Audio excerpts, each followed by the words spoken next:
Good morning. This is Horizon's Middle East and Africa. Our top stories this morning. Holding steady, the Bank of Japan keeps its benchmark rate unchanged as the global trade war and tariffs cloud the outlook. Done deal. The U.S. and Ukraine agree on privileged access to the country's natural resources, including aluminium, graphite, oil, and natural gas. And Saudi signal the OPEC Plus leader is expected to steer an increase in production, confident of enduring a sustained period of depressed prices. Brent is trading near $61 a barrel after its biggest monthly drop since 2021. Well, it's just gone 8 a.m. across the Emirates. I'm Jumana Bersachi in Dubai. Let's get you up to speed on markets. A lot of volatility yesterday for Wall Street. At one point, S&P was down 2% on the session after those GDP numbers came in surprisingly weak. The first contraction for the U.S. economy since 2022 on a massive pickup in imports ahead of the tariff impositions. So GDP contracted minus 0.3% on an annualized basis for the quarter. But by the end of the day, we ended up in the green. And you can see right now, S&P futures are very positive, up 1%. Similar theme playing out for NASDAQ, up 1.5%. Remember, today is going to be a massive day also for earnings. Actually, the busiest day for S&P earnings for the quarter. 62 companies with a combined market cap of $9 trillion are reporting today. Also from the data front, pay attention to ISM manufacturing data that's coming out through, of course, as we edge to that non-farm payrolls print on Friday. Bloomberg U.S. dollars, the U.S. dollar index is trading a little bit in the green today, up 0.2%. Keeping a close eye on the reaction in the yen with the Bank of Japan decision a short while ago. We'll talk about that in a moment, but leaning towards a dovish commentary. So we'll discuss that in just a few moments. And then Brent, massive move to the downside yesterday. Once again, Brent trading very close to $60 a barrel, down about 17% for the month of April. Its worst month since 2021. So what is going on here? We will be talking about the drivers on the show, but essentially this is a reflection of weak global demand in anticipation as well of extra OPEC Plus supply that is about to hit. Now, let's take a look at some of the key tech stocks that reported after hours yesterday.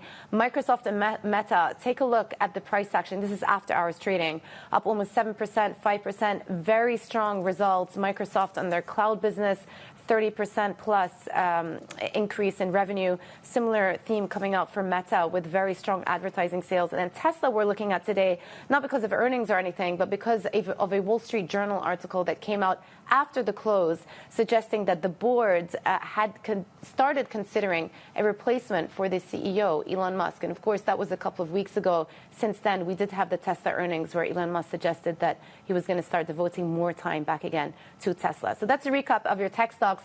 Let's move on and talk about Asian markets, though. Avril, I was just talking about the price action in the yen currency today, but walk us through what you're seeing across all of these assets.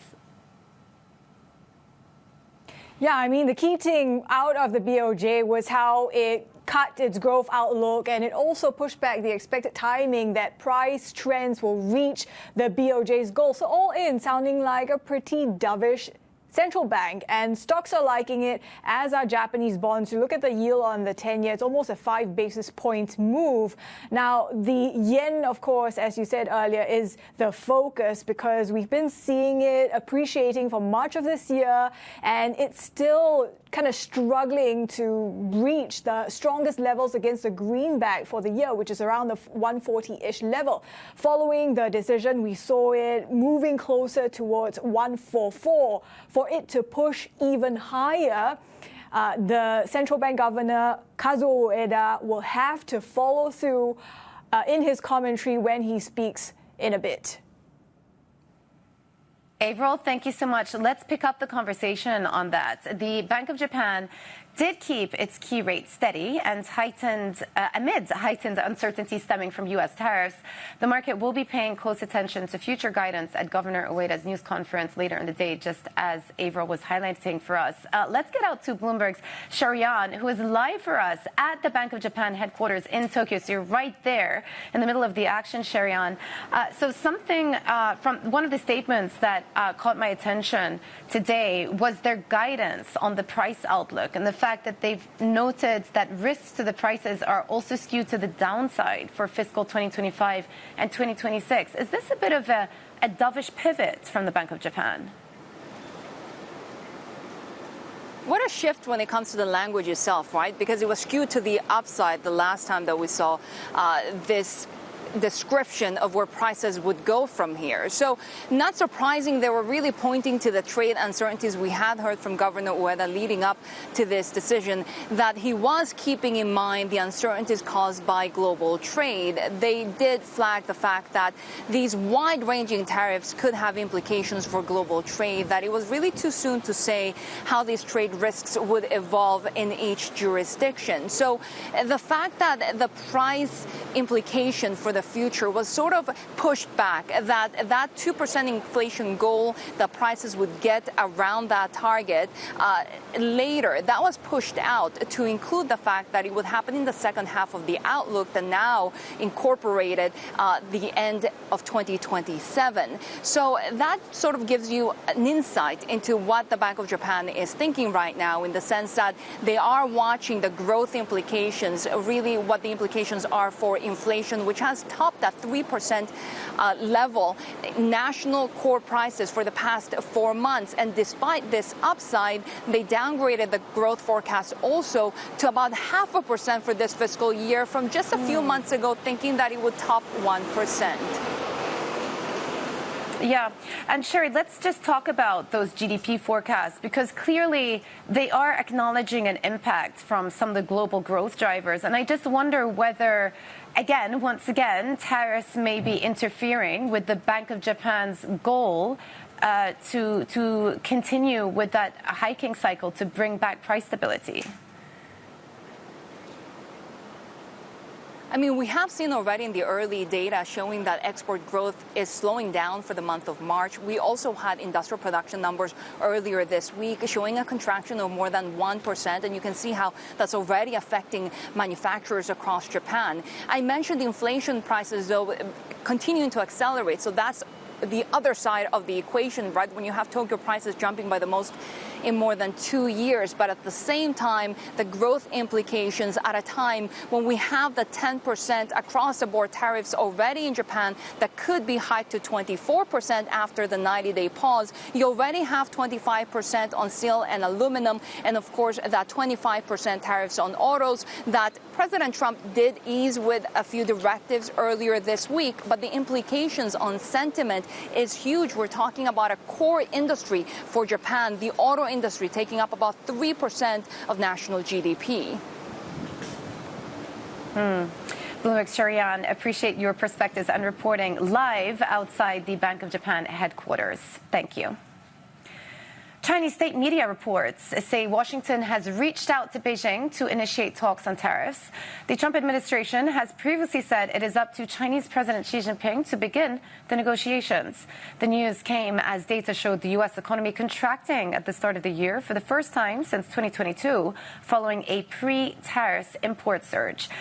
Joining us now is Paul Mackel, Global Head of FX Research at HSBC. Paul, really good to have you with us on the show. Yesterday, I took the opportunity to take a look back at how assets performed throughout this very volatile month of April. And even though we did start to see some stabilization in equities towards the end of the month, the dollar is still about 5% weaker throughout the course of the month. Why is it that the dollar didn't participate in the recovery in broader risky assets? Well, I think for the most part, there's still a loss of trust in the dollar, and that's been the big talking point amongst investors. Like, what are the ideas to think about trying to fall in love with the dollar again? And it's very difficult to identify, because even though some of this policy uncertainty appears to be calming down for the better, but the question mark is that, will it last? And I think that's feeding into this hesitation for many to try and like the dollar again. The thing about the dollar is the typical correlations have broken down, right? And I just wonder what would happen if the Fed do make this dovish pivot that the markets are pricing in. There's 100 basis points of rate cuts priced in, even though so far they're holding back. If they make that dovish pivot, presumably that would be good once again for equities. What does the dollar do in that scenario? Does it keep up with that positive correlation with risky assets, or does it react to the fact that the Fed are going to have to start cutting more aggressively? Well, I think that's a really good question. I think it would depend on why they would go through such a dovish pivot. Would it be a function of the labor market conditions really deteriorating, such as a a big increase in the unemployment rate very suddenly and beyond what the market is thinking. And if the market suddenly had to price in a lot more rate cuts than what it currently is, then that certainly wouldn't be a good development for the dollar, primarily versus the core big major currencies. But on the other hand, if it's a dovish pivot, but it's more of a gradual pivot, and it's in line with what the market is already pricing for rate cuts this year, then the dollar could indeed take it in stride. So it comes down to the conditions. I think that's a very important context to consider. Yeah. Yeah. You know what you were saying earlier about investors, I think the word used was losing their faith in the U.S. dollars. If I'm quoting you incorrectly, let me know. Trust in the USD. If you look at statistics, though, and I just started reading a book called King Dollar, which I thought was really interesting. I mean, it's still the case that more than 90% of global financial transactions are conducted in the USD. About 60% of the world currency reserves still are denominated in USD. Commodities traded in USD. So it's so entrenched in the global financial system. There is no alternative to the USD.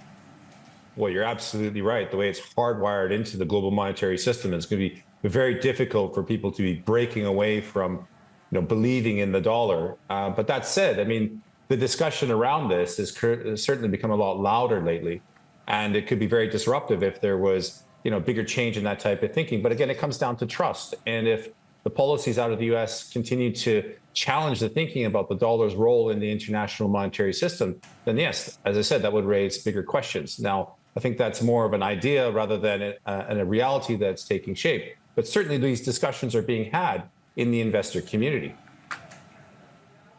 Yeah. Let me pull you in a different direction. We've got a board up of the yen price action today. Bank of Japan didn't hike. That was in line with expectations. But the commentary that's come through has leaned towards the dovish side. Do you have a view on where dollar yen could go from here? Look, I'm not surprised. After you've had quite a bit of uncertainty in global financial markets, we have quite a bit of uncertainty in terms of the outlook for the global economy. I think what the Bank of Japan is saying is very prudent, that they want to be cautious. So with this idea about the dollar taking a little bit of a breather and then taking into account what the Bank of Japan is suggesting, again, I'm not surprised that dollar yen is firmer right now, but we still have a lot of uncertainty to play out over the next couple of months. How much could tariffs be biting come July? What's going to be happening with the U.S. growth outlook? That in turn could start to see the yen begin to recover once more. So this is the pause that refreshes rather than this is the beginning of a big change for the Japanese yen to be weakening. I'm very skeptical of that. Yeah, interesting. There's a lot of money that's been pouring into the so-called safe havens, the yen, the Swiss franc, but then equally in the euro. And the euro, I don't know if that many people would consider it to be a safe haven, but it's performed very well over the course of April. Do you think euro dollar has run its course now? We've sort of, we hit around 115 and then struggled to break through from that. Well, I think to go back to your earlier point about how correlations are changing and making people think differently, I mean, the euro's behavior had indeed done so. And the way that the bond market or the German bond market was performing was quite well in this climate of deep uncertainty. So as a result, that was mimicking the resilience of the euro. But you're right. I think it's still early days to say that it's truly a safe haven type currency to be able to outperform the US dollar in times of significant stress. But that said, if stress comes back, the euro will probably be doing a lot better than some of the smaller major currencies and clearly a number of ones in emerging markets. But overall, look, I think right now, as this policy uncertainty has come down in the U.S., it does make sense that the dollar is stabilizing now, if not recovering some of its losses. I just don't think that's going to be on a sustained basis. Yeah. Paul, great to have you on the show as ever. Paul Mackel, Global Head of FX Research at HSBC. Good to talk to you. Thank you. Now, the Wall Street Journal says Tesla's board has contacted executive search firms to begin the formal hunt for a successor to the CEO, Elon Musk. The Journal says the moves began about a month ago, with investors worried about the amount of time Musk was devoting to his cost-cutting role within the government. Now, Musk last month said he will pull back significantly from Doge and pay more attention to Tesla. That has helped shares recover some ground, but they're still down more than 40% from last December's record high. Still ahead, the U.S. and Ukraine reached a deal granting Washington access to Kyiv's natural resources. A look at the implications for a ceasefire with Russia next. This is Bloomberg.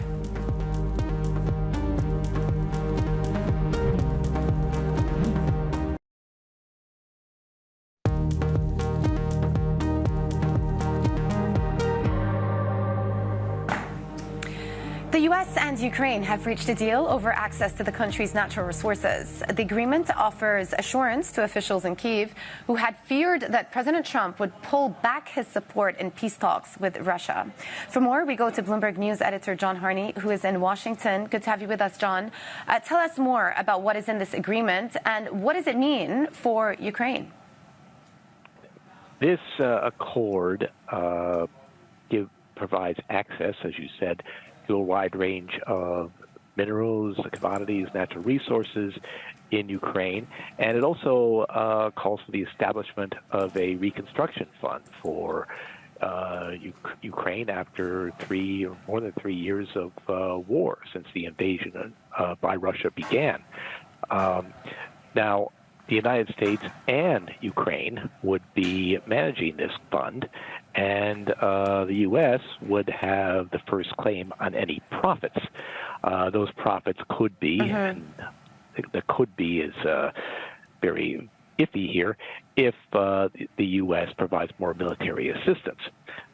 Now, it does not call for, this agreement does not call for something that the Trump administration did demand, which was to pay back some of the aid that's been provided to Ukraine since the invasion. And it was a hallmark, one of the signature policies of the Biden administration. Yeah. So a bit of a victory then for Ukraine from that perspective. But what does this mean for the broader peace discussions that have been going on? And the fact that we spoke about this yesterday on the show, President Putin announced another temporary ceasefire in May. Is that the prelude that's necessary in order to move towards a more long-term solution? Well, that's up to President Putin. Now, certain other politicians and others in the U.S. have gotten a bit anxious about the lack of progress in these talks. Senator Lindsey Graham just on Wednesday night announced that he has a very impressive 72 senators of both parties agreeing to hit Russia and Russian Russian countries trading with Russia with what he called bone-crushing sanctions if Putin doesn't seriously engage in negotiations. Now, I should also say that someone else in another party to these talks or whatever has an interest in it too, and that's Donald Trump. You know, he has had some unfavorable numbers in the GDP report and other places, and at the same time, he's trying to, he's still facing an uproar over tariffs, and trade agreements are being worked on. So he really needs something that he can describe as a win. Yeah, most definitely. Bloomberg News editor John Harney, thank you so much for bringing us the latest there. Well, coming up, Israel picks Dubai as a hub for its export expansion plans. The details next. This is Bloomberg.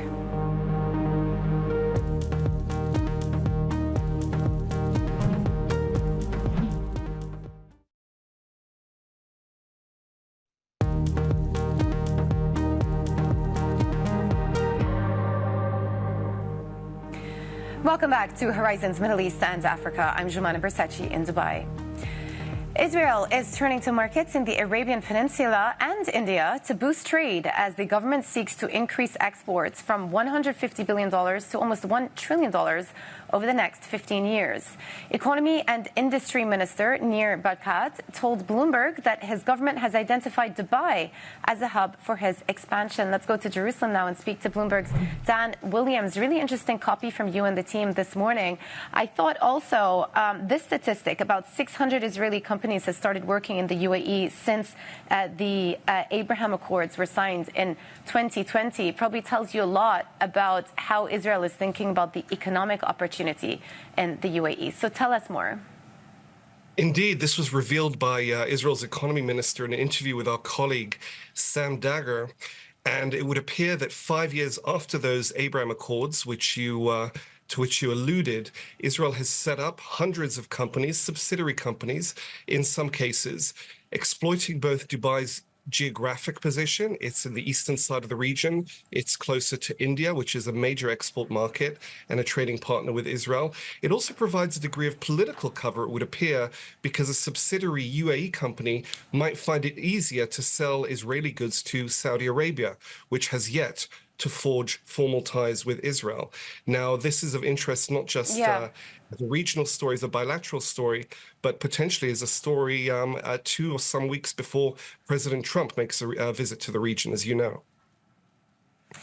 Yeah, most definitely, Dan. But obviously, it's still a very delicate time because the war in Gaza continues, as you and I have been speaking about multiple times over the last month. Also, no real hope inside that incites that there's going to be a ceasefire deal reached anytime soon. So all of that is going on in the background.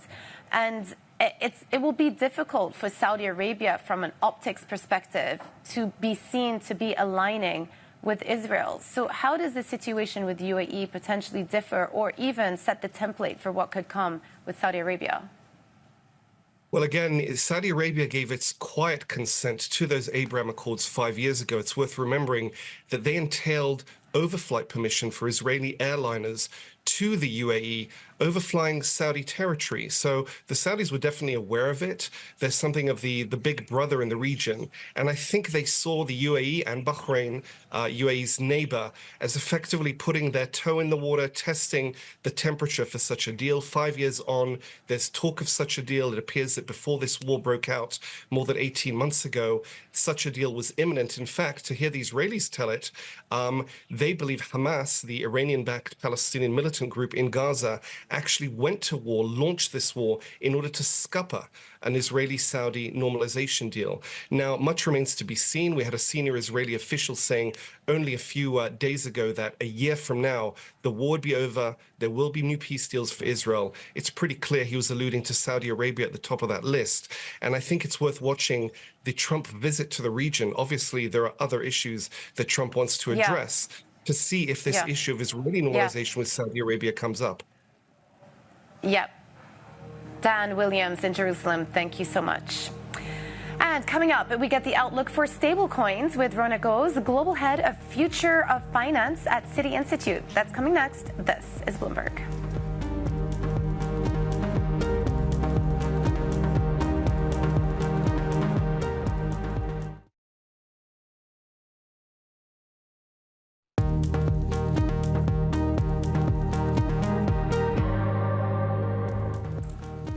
Good morning. This is Horizons Middle East and Africa. Our top stories this morning. Holding steady, the Bank of Japan keeps its benchmark rate unchanged as the global trade war and tariffs cloud the outlook.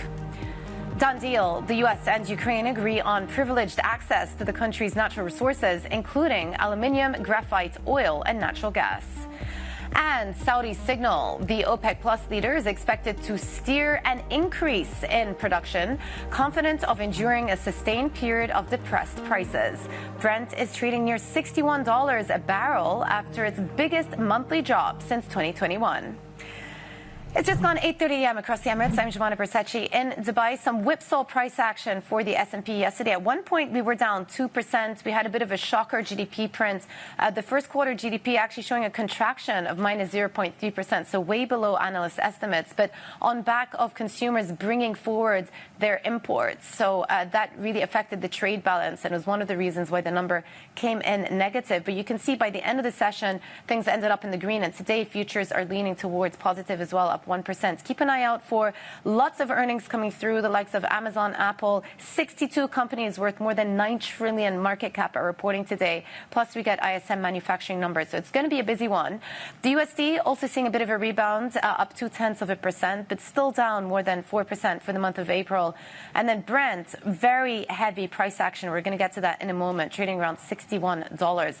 Switching over, I just want to draw your attention to 3 stocks in the tech space. Very strong strong earnings coming through from Microsoft post-close yesterday. So this is after-hours trading, looking to open significantly higher today, up 7%. Very strong performance in their cloud unit. Meta as well, up more than 5%. Again, surpassing expectations on advertising sales and on capex spending.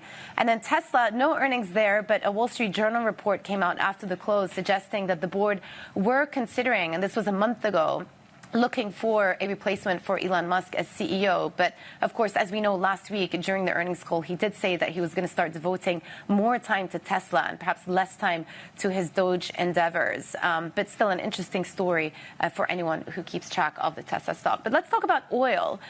Really heavy price action. It is holding on to April's losses after slumping the most in a month since 2021.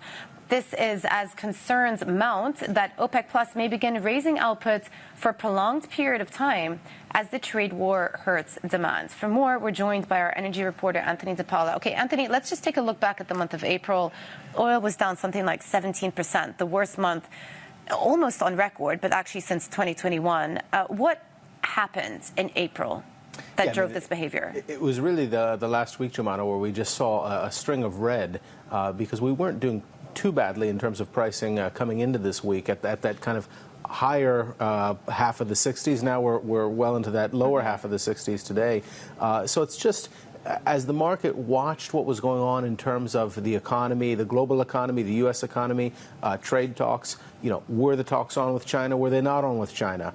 Were we having progress on deals? Were we not having progress on deals? By the end of the month, it was looking like the U.S. and China were not talking, according to the Chinese, Trump saying something else.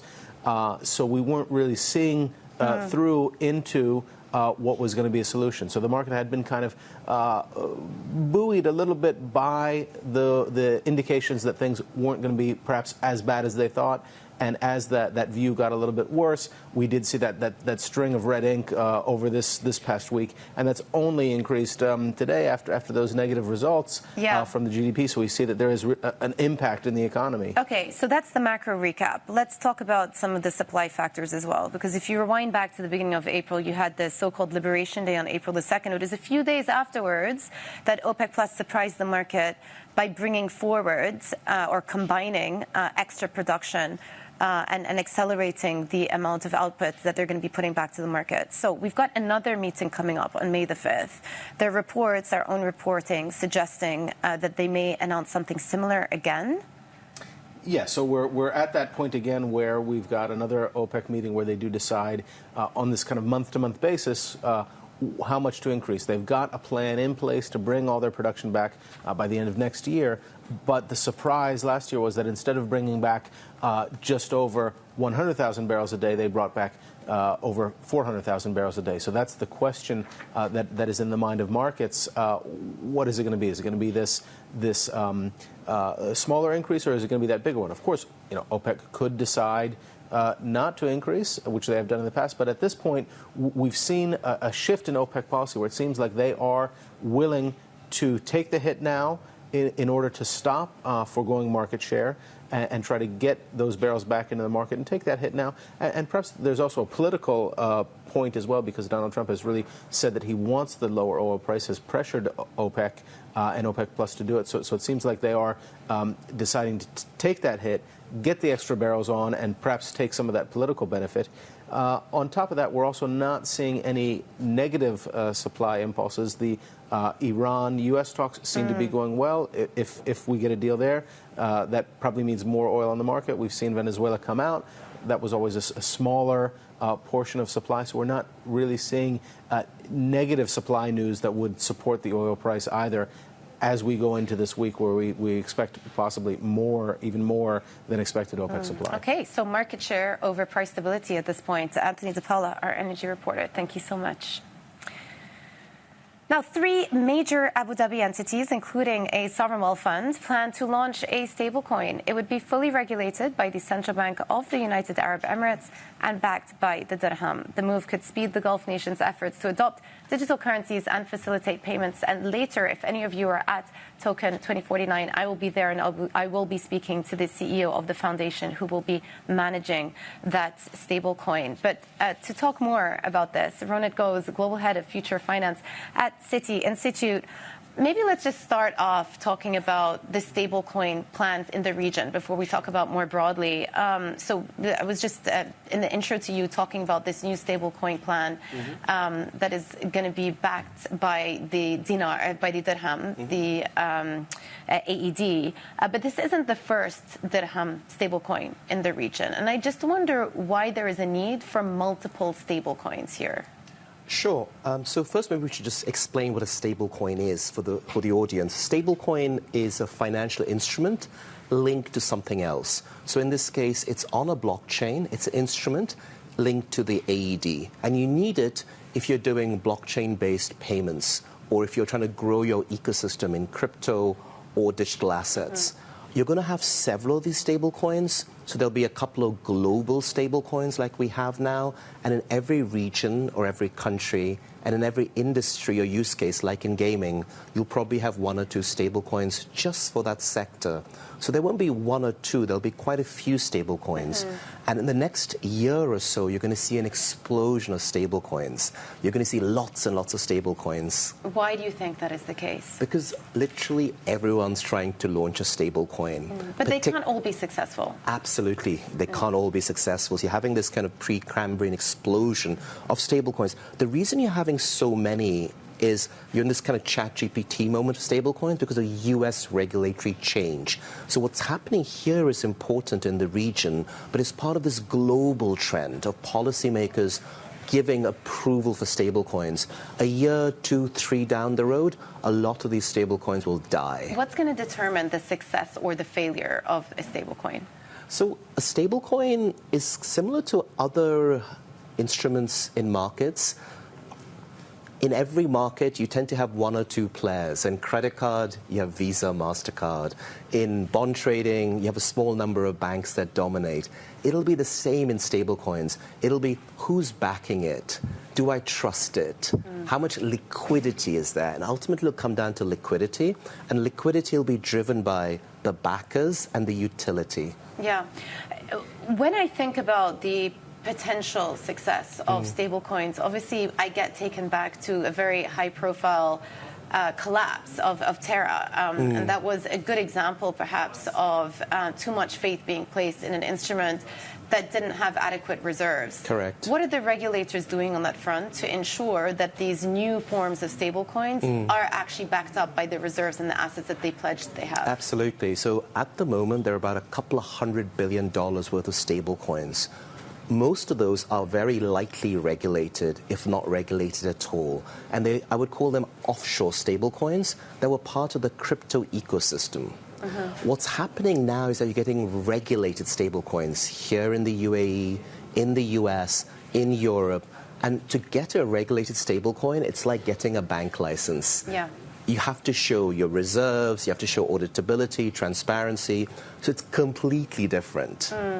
Why are most stablecoins linked to the USD? Because most cross-border money is linked to the USD. Right now, most stablecoin usage is to do with the crypto ecosystem. Yeah. And the crypto ecosystem is, by definition, offshore or cross-border.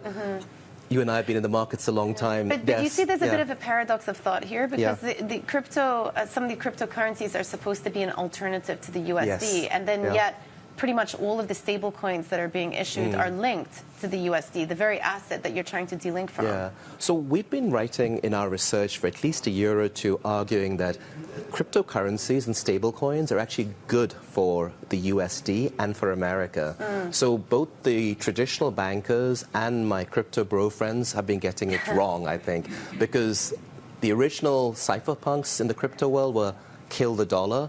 The bankers looked at this and said, this is bad for the dollar, this is bad for... Actually, they were both wrong. And the current administration in the US, the administration, the leadership here in the UAE have got the memo that this is actually good for the existing dollar-based financial system. Yeah. Assuming there is massive uptake of stable coins, does that not undermine the financial system, the banking system? Because essentially you're bypassing the system, and it does open up an avenue for bad actors and money laundering. Well, It's better to have regulation of new technologies and new form factors than no regulation. Right now, you've had light or no regulation. So having regulation makes it less likely there'll be bad actors involved in digital assets or crypto. So I would disagree with that. Secondly, when it comes to the banking system has evolved over the last 100, 150 years. For me, the analogy or parallel would be money market funds. Emerges in the US in the 70s, grows in the 80s. Sure, they take some money out of deposits, particularly in the US. Banking system carries on. Stablecoins are no different. Stablecoins will take a little bit of liquidity out of the banking system, but some of that liquidity will go straight back into the banks. Banks will hold it in custody.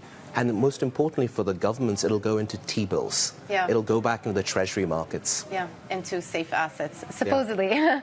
Ronit, it's always good to chat to you. Maybe see you later at Token. Ronit Ghose, the Global Head of Future of Finance at Citi Institute. TWG Global, led by billionaires Mark Walter and Thomas Tull, will take a minority stake in Mubadala Investments Asset Management subsidiary. It is the second time in recent months an outside investor has been allowed to own a piece of the Abu Dhabi fund. TWG is starting with a 5% stake in Mubadala Capital, with the option to buy more as the partnership deepens. And coming up, a rift emerges amongst BRICS members after meeting in Rio de Janeiro. We'll have the latest next. This is Bloomberg.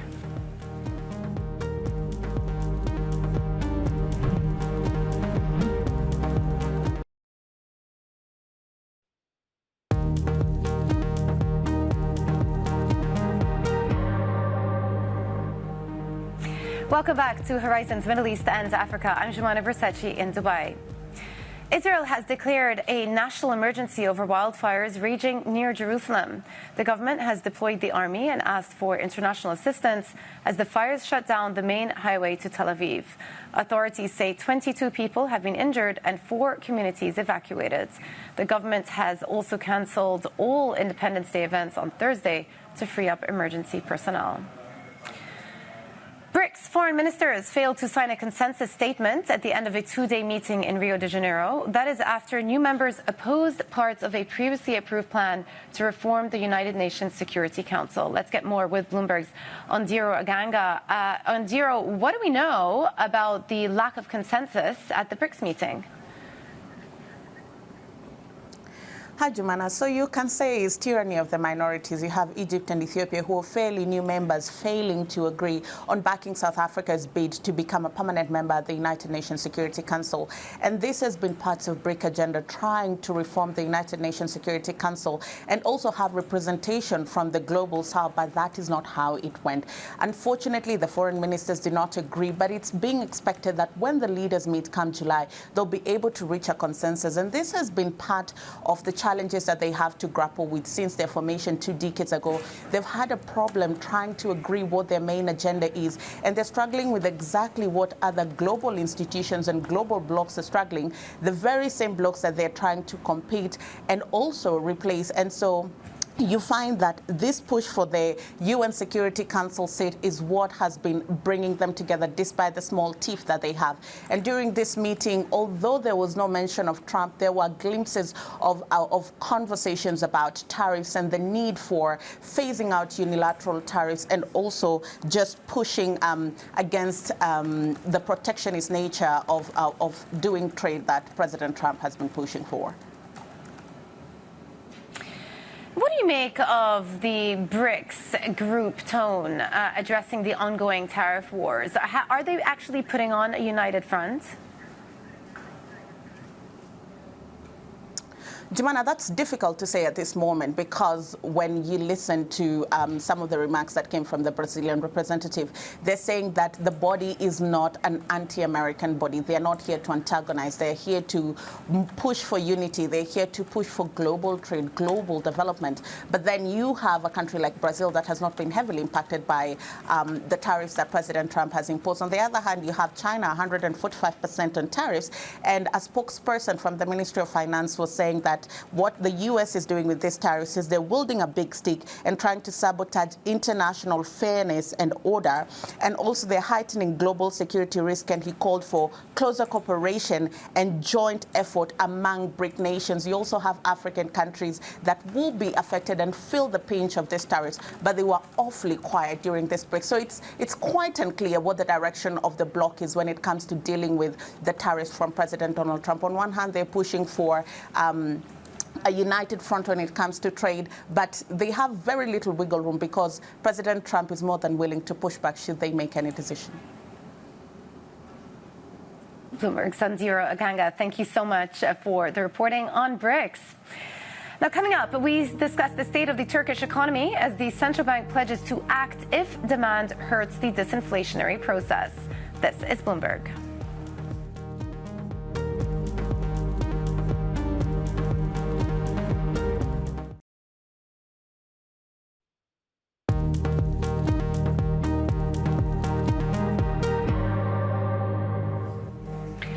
Welcome back to Horizons Middle East and Africa. I'm Shimona Versace in Dubai. Turkey's central bank is monitoring domestic demand and will take steps if it hurts the disinflationary process. That's after 1Q data indicates domestic demand is trending higher than predicted. The central bank is also closely monitoring the impact of global trade on disinflation. Turkey's annual inflation rate is, however, still over 38%. For more, we're joined by Ziad Dawood, Chief Emerging Markets Economist at Bloomberg. We're going to talk Turkey today. It's not an easy country to understand from an economic perspective, but I guess the starting point for all of this is under the finance minister, Mehmet Şimşek, they've been following what has been perceived to be a more orthodox economic plan to try to bring inflation back to target and keep fiscal contained so that that mission to bring inflation back to a more acceptable range can continue. But then we had the political developments last month. So what has happened to that disinflationary process? No, I think you nailed it, Jemina. I think Turkey, if you want to summarize the recent economic history of Turkey, it was always a struggle between getting high growth numbers and keeping the economy stable. And for most of the period under President Erdogan, they always favored high growth. That came at a cost. The cost was the lira was relatively unstable, kept on weakening, and inflation was always high above target. But things changed, as you mentioned, and things changed after the elections in May 2023, and especially with the arrival of Finance Minister Şimşek and the new central bank leadership. And then the focus has shifted from achieving high growth numbers to making sure that trying to get inflation in check. So I think if we had heard the news that, the central bank is looking at demand being too strong, maybe 3 years ago, Turkish policymakers would have celebrated it, but not because they see the inflationary impact of this. They're concerned and they would.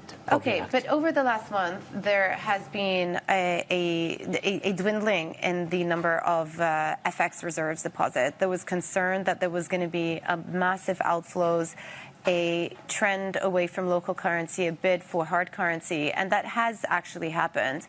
So how does the FX reserve position play in to what the authorities, both the finance minister and the central bank, are trying to achieve?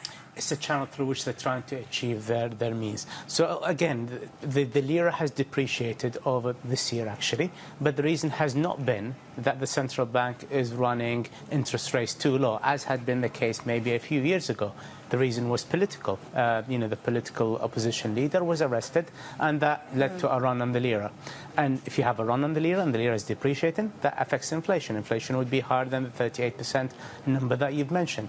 So what do? They do one of two things. They've paused their interest rate cuts, and in fact, they actually reversed them. They started hiking interest rates, one in a surprise meeting. And the other thing they've been doing is they've been intervening in the currency market to try and stem the decline in the lira. Our Turkey economist, Selva Baziki, estimates that the central bank might have intervened something to the order of $50 billion to support the lira. But my question is, do they have the firepower to continue doing this? Should there continue to be a selling of the Turkish lira? It's not an infinite firepower. They might be able to do this for a few more weeks or months, but it's not indefinite. So the support of the lira would be. So the finance minister has given a couple of interviews the last couple of days on local television, reassuring investors. Do you think the messaging has actually resonated? The important thing, the two sets of investors that Turkey needs to look at. The external investors who are betting against the lira and the local depositors who might switch from lira accounts to dollar accounts. The second category is the most important one. The Turkish depositors and savers are very important. And getting the trust in the lira is far more important for Turkish policymakers to stabilize the lira and make sure that inflation goes back down to target. Ziad, thank you so much for the look back. That was Ziad Dawood, Chief Emerging Markets Economist at Bloomberg Economics, doing a deep dive today on Turkey. Now let's pivot and talk about markets. We had a roller coaster session yesterday. At one point, the S&P was down 2%, but by the end of the session, we did actually end up in the green, marginally so, about up 0.3%. But today, it looks like we're going to get a very strong open for both the S&P and NASDAQ, 1%, 1.4%. More tech earnings on slate. We've got the likes of Amazon and Apple reporting, this following on from very strong results out of Meta and Microsoft yesterday. So that's setting the tone for tech stocks. And then keep an eye on some of the economic data that's hitting as well. ISM manufacturing number coming out today, NFP towards the end of the week. That's actually tomorrow. Tomorrow is Friday. After those surprise contraction numbers for US GDP. So lots going on from an economic perspective, but certainly stabilization is coming through in equity markets. But that was it for our show today, Horizons Middle East and Africa. I'm Jumana Versace in Dubai. Stay with us for Daybreak Europe. This is Bloomberg.